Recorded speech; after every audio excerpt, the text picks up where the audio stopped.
Okay, imagine for a second that you are holding a burger, a nice, juicy double cheeseburger. Hmm.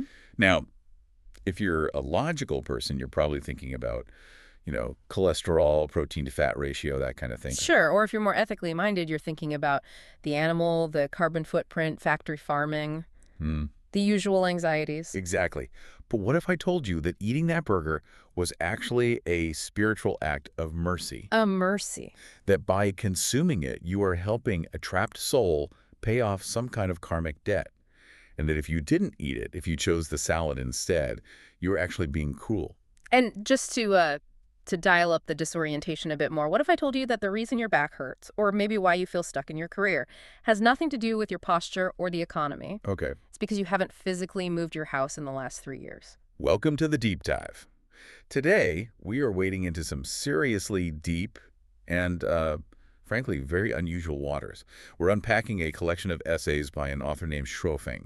And we should probably clarify right up front, this isn't your standard self-help. It's not academic philosophy either. Sri Feng's writing is this jarring but fascinating blend of brutal, cold-hearted social pragmatism and really high-level cosmic speculation. It really is. The source material we're looking at covers everything from social climbing and the brutal logic of friendship, all the way to reincarnation and the physics of geography. Yeah. So our mission today is really to decode this worldview. It's a framework that swings wildly between you are entirely responsible for your own misery, on one hand. And invisible cosmic rays are controlling your destiny on the other. It's a lot to process. It is. But if you're the kind of person who likes to, strip down your fundamental assumptions about how the world works, whether that's how you choose your friends or what you eat for dinner, this is going to be a wild ride. I think the best way to frame this whole conversation is around this central tension in the text, which is agency versus fatalism. That's the perfect lens. How much do we actually control and how much is just written in the stars? Because he gives you total agency in some areas and then absolutely zero in others. So let's start on the ground with that agency part. The most relatable, but I think also the harshest part of these essays is his take on social dynamics. Oh, yes. Shuofeng has a very specific, very blunt answer for why we might feel unhappy or unrecognized in our relationship. He does, and he does not pull any punches. He starts with this premise of know thyself. He argues that if you are unhappy or if you feel the world isn't giving you the respect you deserve, the fault is 100% yours. Not society, not your boss, not bad luck. Nope, it's you. He uses this analogy of a king and a beggar, right? He asks, who is happier? And it's not automatically the king. Not at all. It's whoever knows themselves better. He says that when we vent anger or blame other people, it's just a symptom that we don't understand our own position in the hierarchy. Wow. He has this one line that really stuck with me. The world is not wrong. If there is a wrong, the wrong is in oneself. Which is a tough pill to swallow. I mean, it removes the victim card entirely. But he takes this concept of position and turns it into like a market economy. This is where we get to the vegetables. Ah, yes. The vegetable theory of social value. This is his value exchange theory. He basically says respect is based solely on value. Not potential, not kindness. No, tangible value that you can trade. And to illustrate this, he describes a social circle of 3 people, Zhang San, Li Si, and Wen Wu. Okay, so set the scene for us. All right. Zhang San brings radishes to the table. Li Si brings bananas. They have goods they can exchange. They both have value. Got it. But Wang Wu has nothing. He just shows up. Poor Wang Wu. Yeah. He's just there for the vibes. He's a good hang. And according to Su Feng, vibes do not pay the rent. He argues that in this scenario, Wang Wu will inevitably be abandoned. Seriously. Zhang San and Li Si won't respect him, and the circle will break. And Shuofeng insists this isn't cruelty. He says it's a law of nature. It's just the brutal physics of social circles. So his whole argument is that relationships are inherently transactional. If you're the guy with no radishes and no bananas, don't be shocked when you get dropped from the group chat. Precisely. And he scales this up. He talks about how social circles are strictly stratified. Millionaires hang out with millionaires. They don't mix with billionaires. He quotes the idiom, birds of a feather flock together. But he treats it with this mathematical rigidity. So you can't force your way into a circle you don't have the value for. You'll just be rejected. And it sounds incredibly bleak, doesn't it? It suggests that, unconditional love or friendship is a myth. It does. Well, Shuofeng would say unconditional is a fantasy we tell ourselves to feel safe. He has this other theory he calls protection. Protection. He says life is actually a cruel, competitive battle. And if your life feels easy, or if you're living moistly, that's this translation, living comfortably without struggle, it's only because someone else is covering for you.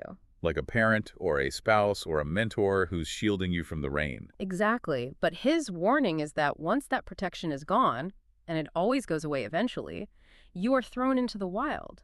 So this harshness about radishes and bananas, it's his way of telling you to build your own armor. If you don't have your own produce, you're vulnerable? Get your produce section in order, or prepare for a lonely life. That's the control part of his philosophy. But then the essays take a very sharp left turn into the metaphysical. Right. This is where we lose control and start talking about cosmic debt. Exactly. This is the transition from how to succeed to how to judge reality. Shui Feng argues we make mistakes in life because we're looking at things through the wrong lens.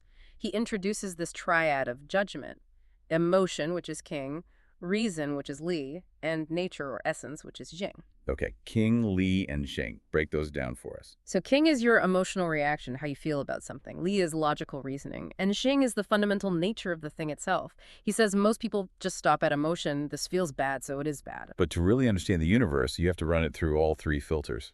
Yes. And the main example he uses to demonstrate this filter is eating pork. It is. This is the story about his trip to Vanuatu, right? Yes, that's the one.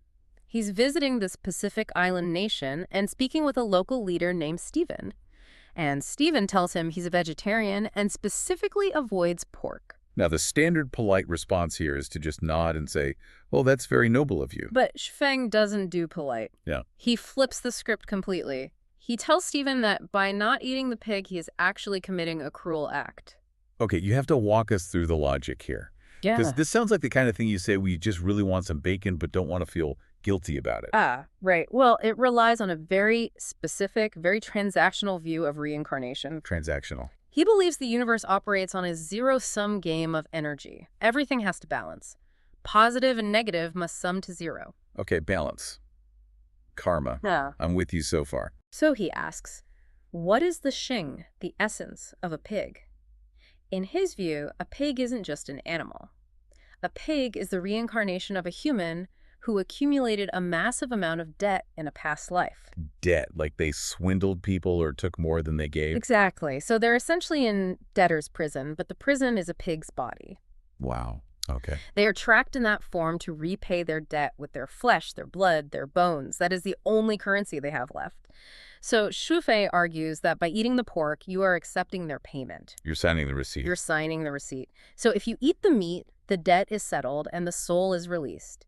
It can finish its cycle and potentially return to being a human. And if you don't eat it? If you refuse to eat it out of compassion, out of king, you are forcing it to continue carrying that debt. You're trapping it in the animal cycle. So eating meat becomes a merciful act of liberation. That's his argument. It completely inverts the normal moral hierarchy of vegetarianism. It's a jarring thought. But it does force you to look at your own ethical framework. I mean, if you accept his premise that souls can be indebted and trapped in animals, his conclusion is actually logical. It is. And if you don't accept the premise, he sounds insane. And that's the value of reading something this out there. It forces you to ask, what premises am I operating on? Why do I think a salad is good? So we've got social brutality and merciful pork eating. We've covered the things you can allegedly control, your value, your diet. But he doesn't stop there. He claims there are invisible forces controlling our success and failure that we aren't even aware of. This comes from his essay on the 8 hidden factors. He says we obsess over the visible stuff, our resume, our hard work, but we ignore the invisible factors that actually dictate the outcome. And one of the biggest ones he brings up is geography. Yeah. But not in the way you'd think. He's not talking about living in a good school district. No, he's talking about the literal physical environment. Underground, pulsed energy, air quality, water chemistry. He lays down this very specific, very prescriptive rule. You should move your living environment every 3 years. Every 3 years. Moving is one of the most stressful things a human can do. Why on earth would you mandate that? To avoid stagnation. He gives the example of someone with arthritis. He says if you live in a wet climate, no amount of medicine will cure you. The environment is fighting you. But if you move to a dry climate for 3 years, the environment itself becomes the medicine. Okay. That makes some biological sense. But he takes it further, doesn't he? Into the cosmos. Oh, yeah. He's talking about cosmic rays. He believes that your latitude determines not just the climate, but the specific type of cosmic radiation you are exposed to. He argues this affects everything from skin color to human destiny. So 30 degrees north has a different destiny frequency than 45 degrees north. Exactly. He believes different locations receive different information from the universe.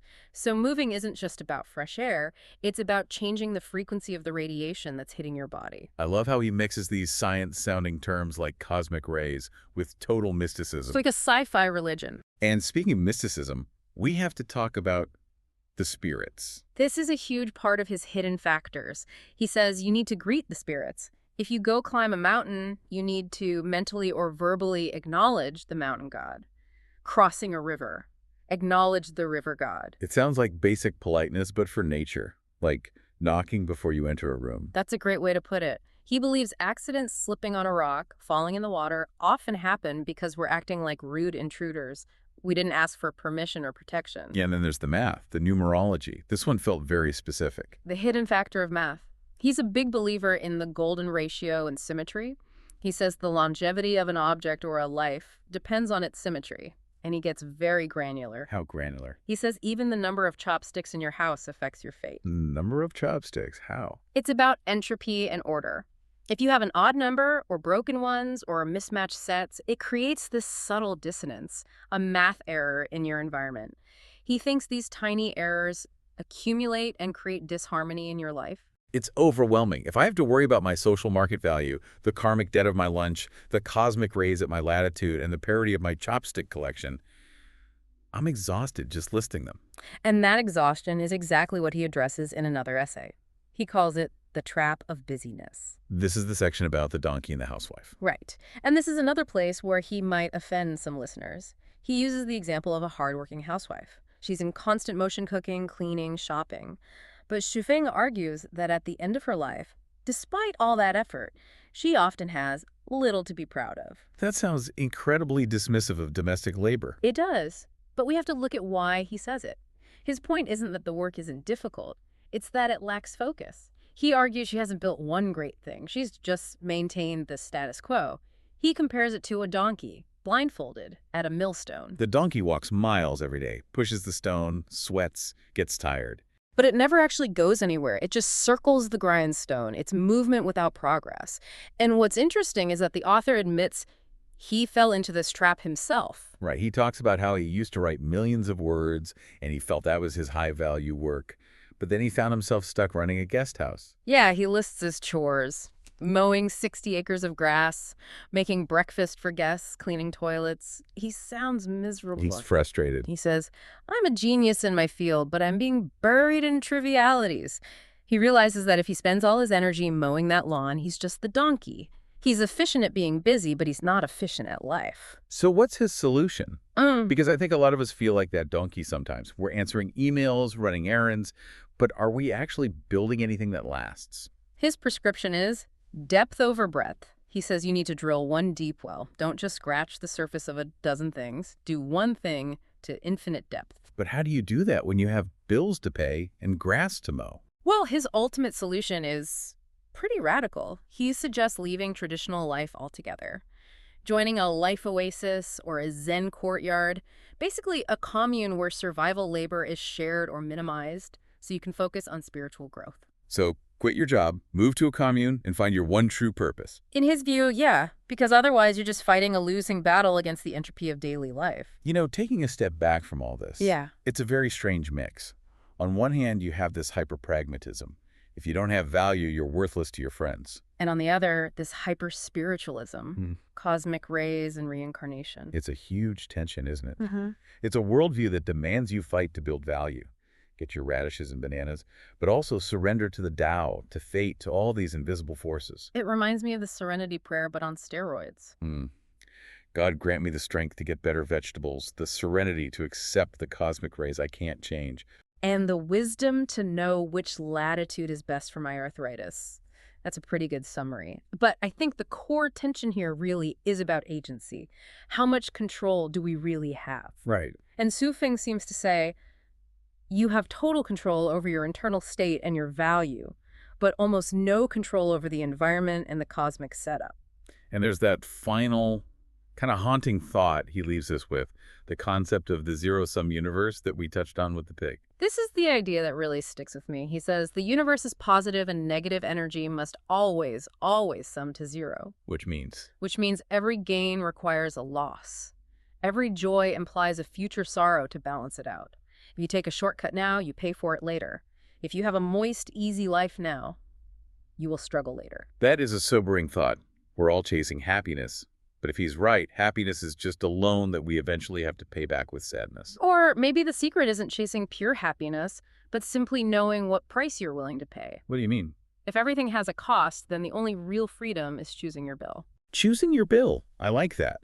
So whether you're deciding to move house, reevaluating your social circle, or just staring at a ham sandwich wondering about its past life, there's plenty here to chew on. Absolutely. It's a reminder that the world might be much stranger and much more transactional than we ever assume.